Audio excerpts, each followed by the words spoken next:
Where are we going? That's a coffee.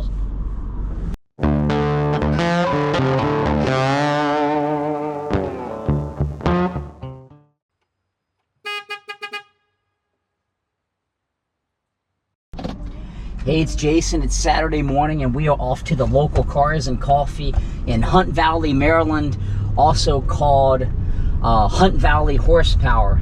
They start at 8 a.m. I think it runs till 10:30. So we're going to be there just a little bit late. It's a beautiful day. The humidity is off the chain, but we're excited, my son and I, to see some of the cars and walk around. And the purpose of this video is going to be just to show you what you can expect if you go to the Cars and Coffee in Hunt Valley, Maryland.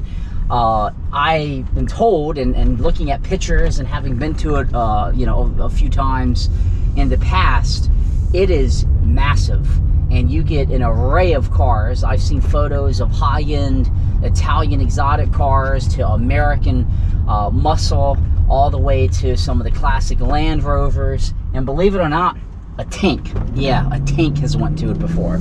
So stay tuned and check out Cars and Coffee as my son Jack and I check it out. Pulling into the Cars and Coffee, you can see some cool cars straight ahead, and whoa, this event, just like I expected, it is packed. It looks like the entire lot is covered in cars. I see a Volkswagen Beetle coming at me. There's a lot of cool cars that are here today. So we're gonna try to make our way over here and see where we can park, but it's a little crowded.